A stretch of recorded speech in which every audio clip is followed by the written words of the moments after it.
उत्तराखंड में सबकी नजरों से दूर प्रधानमंत्री नरेंद्र मोदी का एक ऐसा प्रोजेक्ट तैयार हो रहा है जो न सिर्फ धर्म के लिहाज से महत्वपूर्ण है बल्कि देश की सुरक्षा के लिए भी काफी अहम है।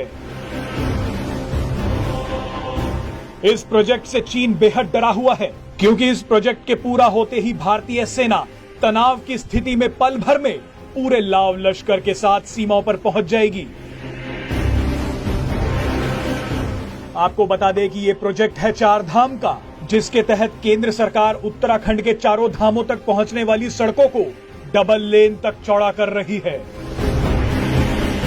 इस प्रोजेक्ट का लक्ष्य सभी मौसमों में उत्तराखंड के 4 धामों यानी यमुनोत्री, गंगोत्री, केदारनाथ और बद्रीनाथ को जोड़ना है।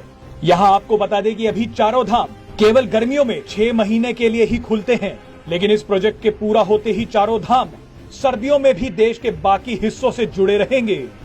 12,000 करोड़ रुपए में बनने वाले इस प्रोजेक्ट के तहत 900 किलोमीटर लंबी सड़कों का निर्माण किया जाना है। आपको बता दें कि इस प्रोजेक्ट की शुरुआत साल 2016 में हुई थी।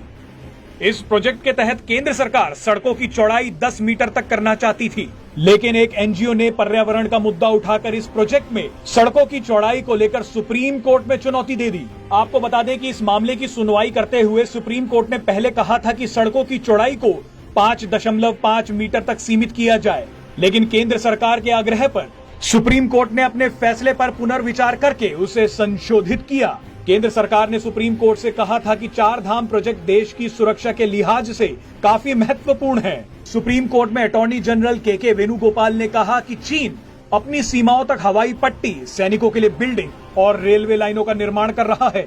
ऐसे में हमें भी अपनी सड़कों की चौड़ाई 10 मीटर तक करनी होगी ताकि हम भी सड़क के रास्ते बॉर्डर तक टैंक, रॉकेट लॉन्चर और तोपों को ले जा सकें।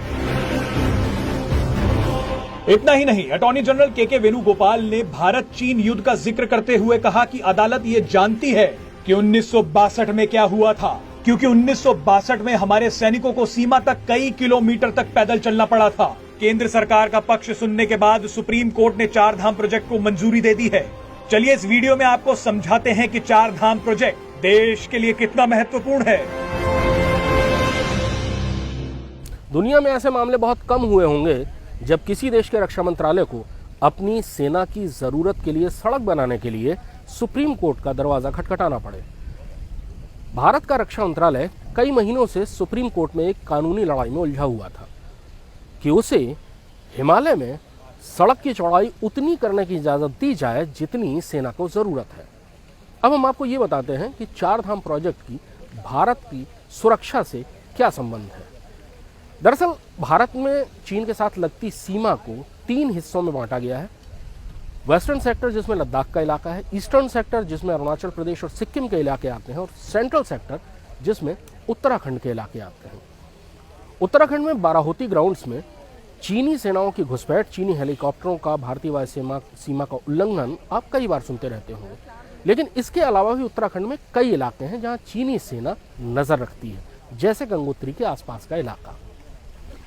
उस इलाके में सेना बहुत लंबे अरसे से अपनी ज़रूरत की सड़क बनाने के लिए संघर्ष करती रही है। दरअसल सेना को भी अपनी सड़क बनाने के लिए कई किस्म के क्लियरेंसेस लेने पड़ते हैं। मुझे याद है कि 2007 में बाराहोती ग्राउंड्स तक जाने वाली एक सड़क पर, जिस पर मैं पैदल चल रहा था, एक ऑफिसर ने बताया था कि उसे इस सड़क को पक्का करने की, ताकि इस पर कम से कम जीप जा सके, ज़रूरत है, लेकिन मामला अटका हुआ है क्योंकि पर्यावरण मंत्रालय, वन मंत्रालय, इतने सारे क्लियरेंसेस हैं कि समय बहुत ज़्यादा लग रहा है।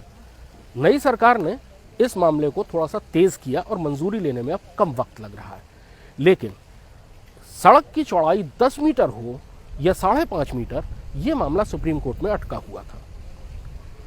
चीन का इंफ्रास्ट्रक्चर बहुत डेवलप है और चीन ने बिल्कुल सीमा तक अपनी सड़कें बनाई हुई हैं। उत्तराखंड में ही नीति पास है और नीति पास तक चीन की सड़कें आती हैं, जबकि भारत लंबे अरसे से कोशिश कर रहा है कि नीति पास को जोड़ पाए और अभी भी वो नीति पास से थोड़ा दूर है, हालांकि वो सड़क बनी है। 4 धाम को जोड़ने वाली जो ये सड़क है, इसके जरिए बहुत भारी सैनिक इक्विपमेंट जैसे टैंक्स, जैसे आर्टिलरी, जैसे लंबी लंबी ब्रह्मोस जैसी मिसाइलें, बोफोर्स जैसी भारी तोपें आसानी से ले जाई जा सकें। लेकिन इसके लिए सड़क की चौड़ाई कम से कम 10 मीटर होनी चाहिए, मोड़ कुछ अलग अंदाज में होने चाहिए ताकि उनको मोड़ने में आसानी रहे। यही वो पेंच था जो एक एनजीओ की याचिका ने डाल दिया था कि सड़क की चौड़ाई दरअसल सिर्फ 5.5 मीटर होनी चाहिए, 10 मीटर नहीं। बहरहाल ये मसला चारधाम प्रोजेक्ट का तो सुलझ गया है, लेकिन इसके अलावा भी कई ऐसे बॉर्डर के इलाके हैं जहां सेना आज भी संघर्ष कर रही है कि वो उसको सड़क बनाने का मौका मिले और वो उतनी सड़कें बना पाए जितनी कि उसे ज़रूरत है, खासतौर पर तब जब चीन के साथ तनाव जारी है। चीन का इंफ्रास्ट्रक्चर बहुत तेज़ी से डेवलप हो रहा है और उसकी सड़कें ठीक बॉर्डर तक आ रही हैं। Presenting B News app available on Google Play and App Store. Download it now.